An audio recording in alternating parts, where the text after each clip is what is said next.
Hello movie star family, welcome back.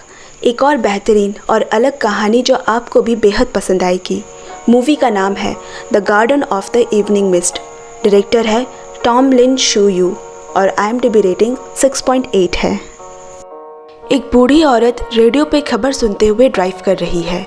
Malaysia supreme court जज युनलिन की एक जापानी इंपीरियल गार्डनर नाकामुरा अरितोमो के साथ संबंध सामने आए हैं। माना जा रहा है कि वो गार्डनर एक जापानी जासूस था और इसी वजह से जज युनलिन की कुर्सी खतरे में है। ये खबर खुद जज युनलिन ही सुन रही है और फिर उसने रेडियो बंद कर दी। युनलिन वहाँ जा रही है जहाँ वो 25 साल पहले अरितोमो से पहली बार मिलने गई थी। उसके सभी सवालों के जवाब उसे वही मिलेंगे। गाड़ी से उतरते ही फ्रेडरिक रिसीव करने आया। फ्रेडरिक यहाँ के चाय बागान के मालिक का बेटा है। युनलिन की नज़र चियोंग पर पड़ी जो अरितोमो का नौकर हुआ करता था। फिर युनलिन ने पूछा, क्या तुम्हें अपने फादर के पुराने फाइल से कोई सुराग मिला? फ्रेडरिक ने उसे एक ब्लैक एंड वाइट तस्वीर दिखाई। ये शायद तब खींची थी जब अरितोमो और उसके फादर के बीच ज़मीन को लेकर एक रेंटल एग्रीमेंट हुआ था। लापता होने से पहले तक अरितोमो वहीं रहा करता था। हालांकि फ्रेडरिक भी मानने को तैयार नहीं कि अरितोमो एक जापानी जासूस था, इसीलिए वो युनलिन की हर तरह से मदद कर रहा है। युनलिन के फ्लैशबैक के साथ कहानी 25 साल पीछे लौट गई।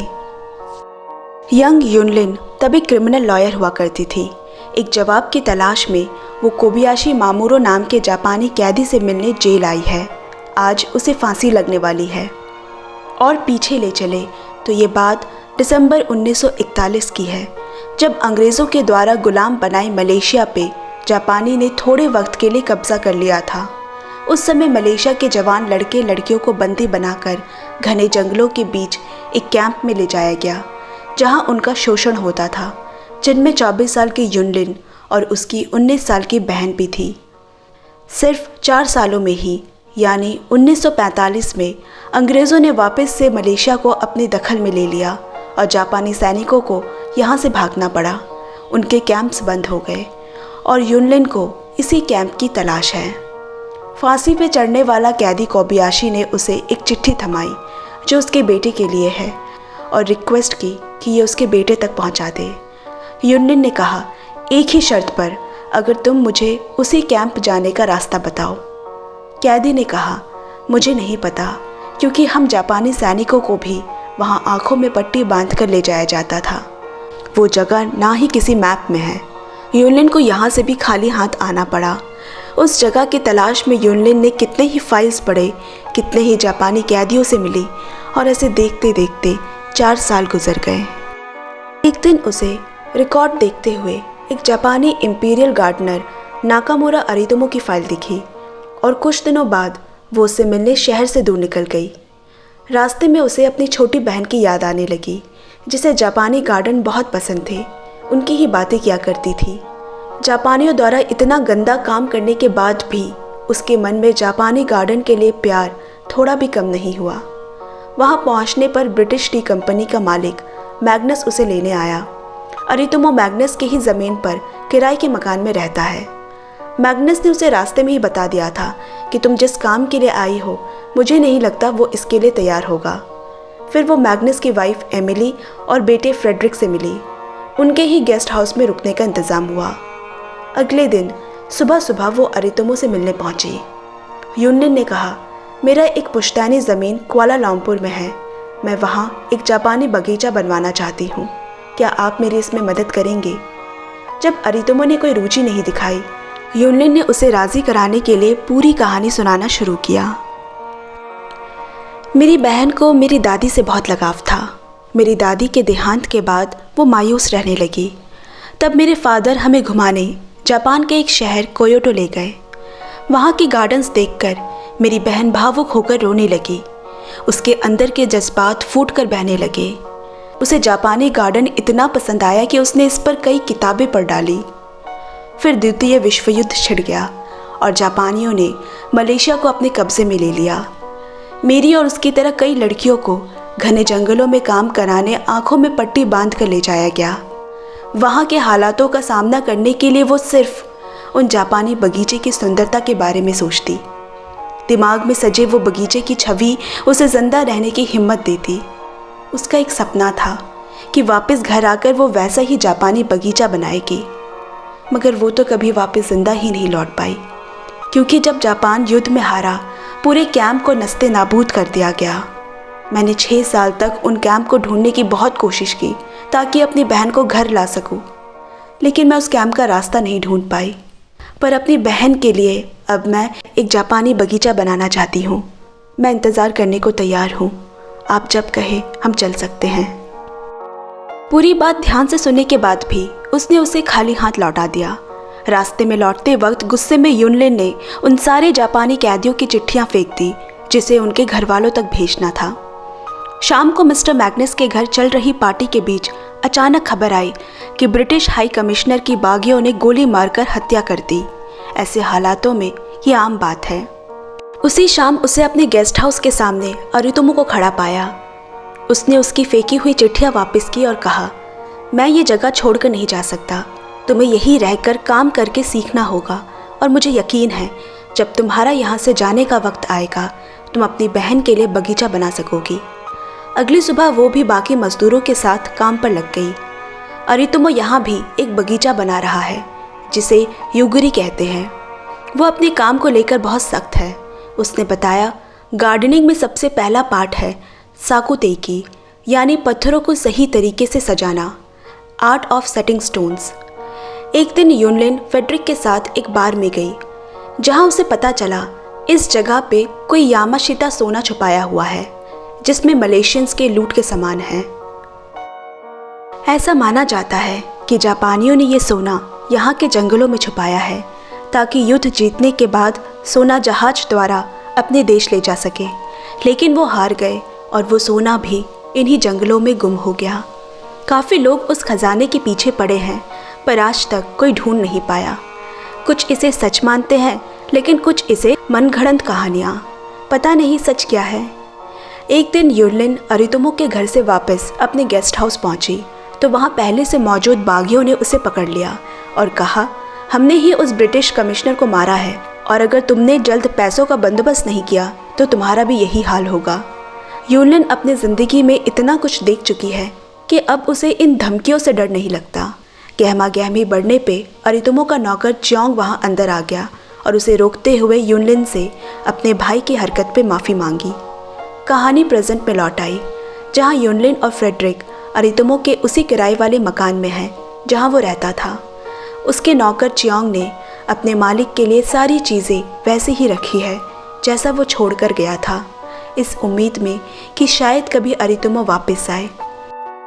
उसके कुछ पुराने दस्तावेजों में से अरितोमो का पासपोर्ट और एक चिट्ठी मिली। युनलिन को अब भी याद है, उस दिन 3 जापानी अधिकारी आए थे अरितोमो को वापस ले जाने। शाम को जब च्योंग युनलिन का सामान कमरे तक पहुंचाने गया तो उसने बताया, अरितोमो ने मुझे इस नौकर को बहुत इज्जत दी है। कुछ साल पहले 2 नन उनसे मिलने आई थी, उनकी भी अरितोमो ने मदद की थी। जब जापानियों ने उन्हें कहीं का नहीं छोड़ा था तब अरितोमो ने उन्हें एक चर्च में भर्ती करवाया। कहानी फिर पीछे लौटी। एक दिन अरितोमो ने युनलिन से पूछा, उस कैंप में क्या हुआ था? उसने बताना शुरू किया, हम दिन में 18-18 घंटे रोज़ जंगल में खुदाई करते, जो कमज़ोर होता उन्हें मार दिया जाता। लगातार डर में जी रहे थे और एक दिन बाकी लड़कियों के साथ मेरी बहन भी चुनी गई। उनकी प्यास बुझाने के लिए उन्हें नौजवान लड़कियां चाहिए थी और हम दोनों अलग अलग हो गए। बार बार अबॉर्शन से उसकी तबीयत बिगड़ती जा रही थी तो मैंने उसके लिए खाना चुराना शुरू किया और एक दिन पकड़ी गई। उन्होंने मुझे बहुत मारा और फिर एक अलग जगह कैद कर दिया। अगले दिन ही खबर आई कि जापान युद्ध में हार गया। पूरे कैंप में अफरा तफरी मच गई थी। सभी को कतार बनाकर गुफाओं में ले जाया गया, पर वो मुझे भूल गए। मैं किसी तरह खुद को छुड़ाकर बाहर निकली।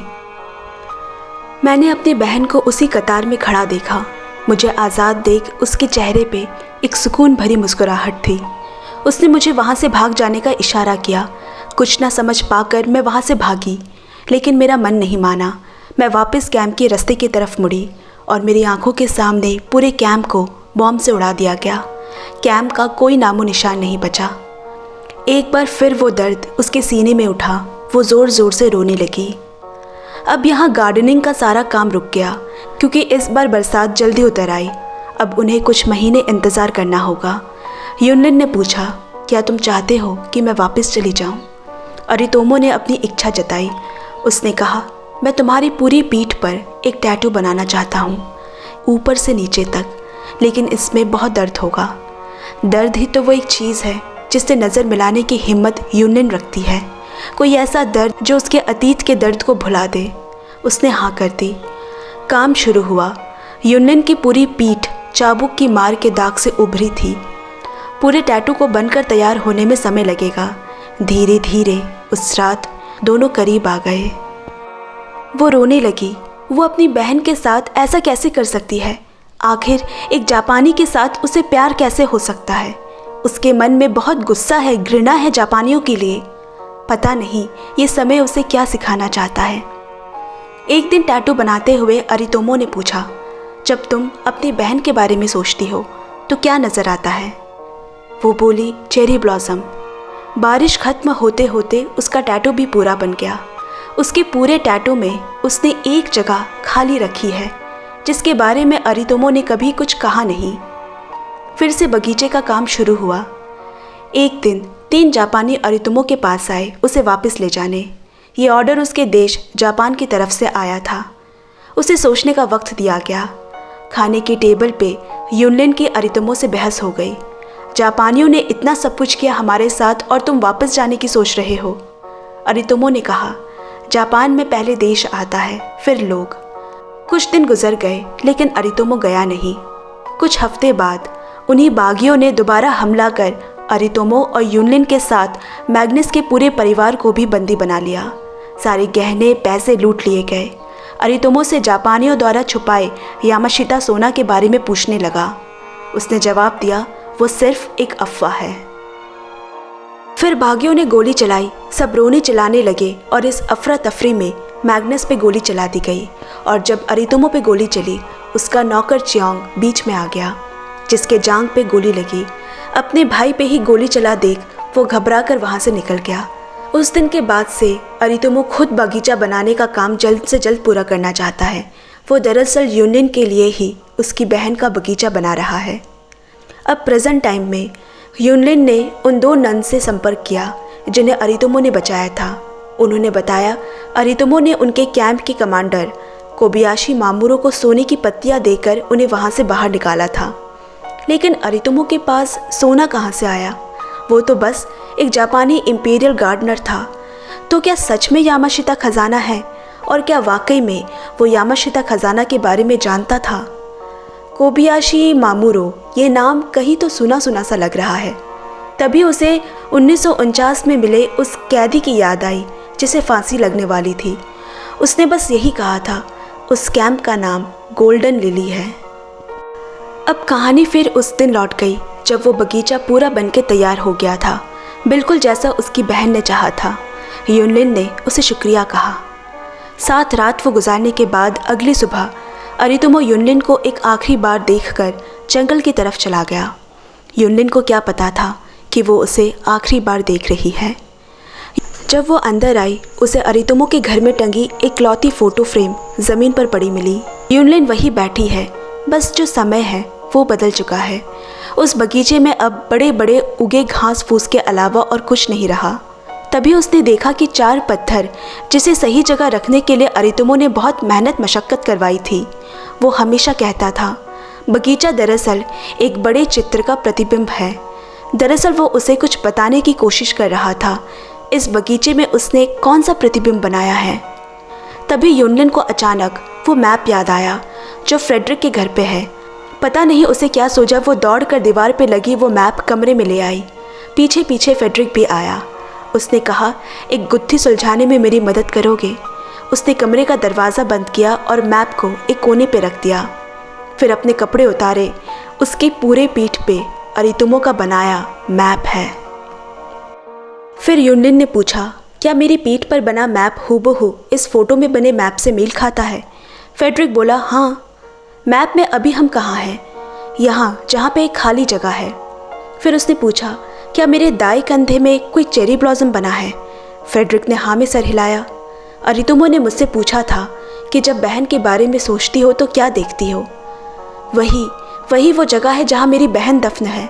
वही हमारा कैंप गोल्डन लिली था और वो समझ गई कि वही छुपा है यामाशिता का खजाना। अरितुमो को जापान से इसीलिए भेजा गया था क्योंकि वो ही यहाँ सोना छुपा सकता है। जंगल एक बड़े बगीचे की तरह ही तो है और वो एक माली। सिर्फ वो ही खजाने को इस तरह छुपा सकता है कि लोगों की आंखों के सामने होते हुए भी किसी को नजर न आए। लेकिन काम पूरा होने के बाद भी वो वापस अपने देश क्यों नहीं गया? या फिर वो जा नहीं सका क्योंकि अंदर से वो एक नया आदमी बन चुका है। उसे लगा जो चीज़ जहाँ की है उसे वही रहने देना चाहिए। सारे जवाब वो मेरे पास ही छोड़कर गया था। मैं ही नहीं समझ पाई। दरअसल गलती मेरी थी। अरितुमो को मालूम था मैं हालात से नाराज़ हूँ, मुझ में गुस्सा है, मेरे जख्म हरे थे। इतनी नफरत थी फिर भी एक जापानी से ही प्यार कर बैठी जिससे मैं अंदर ही अंदर घुट रही थी। इसीलिए हमारा प्यार कभी मेरे लिए काफ़ी नहीं होता। मेरे अतीत के घाव को भरने में समय लगता और अगर हम साथ रहते तो वही घाव नासूर बनकर ज़िंदगी भर हमें चुभते। उसने मेरी ज़िंदगी से जाने का फ़ैसला किया ताकि मुझे मेरे जवाब सुकून में मिले। युनलिन बहुत रोई। अब समझदारी है, जवाब भी है, मगर जवाब देने वाला ही नहीं है। अगले दिन युनलिन को वापस निकलना है। फेडरिक ने कहा, अब तो तुम्हें पता है यामाशिता का खजाना कहाँ है, क्या करोगी अब? उसने कहा, फ़िलहाल तो कुछ नहीं, अभी मेरी बहन को वापस घर लाना इतना ही मेरे लिए काफ़ी है। लेकिन अब जब तुम्हें पता चल गया कि अरितुमो एक जासूस था, क्या करोगी तुम? युनलिन ने हंसकर कहा, हाँ, मगर फिर भी मैं उसके लिए लड़ूंगी। उसके नाम से ये जासूस का दाग साफ करके रहूंगी। जिस जापान से मुझे नफ़रत था, प्यार भी उसी से सीखा। अगर वो ये नहीं सिखाता तो मुझे ताउम्र शांति नहीं मिलती। जाते वक्त उसने फेडरिक को उन सारे जापानी कैदियों की अंतिम चिट्ठियाँ जो सालों से उसके पास पड़ी है उन्हें पोस्ट कर देने को कहा। आखिरी बार वो अरितुमो के घर गई जहाँ खिड़की से बाहर उसे वही 25 साल पुराना अरितुमो खड़ा नजर आया। कुछ जिम्मेदारियाँ ज़िंदगी से बड़ी होती है और वही हमारे जीवन को असली मायने देते हैं। ज़िंदगी जीने तो यहाँ सभी आए हैं, मगर क्या किसी ने इसे वाकई जिया है? दोस्तों, आज की एक्सप्लेनेशन आपको कैसी लगी कमेंट में ज़रूर शेयर करें और चैनल को भी पक्का सब्सक्राइब कर ले। आपसे जल्द मिलते हैं अगले वीडियो में। Bye bye, love you and take care friends.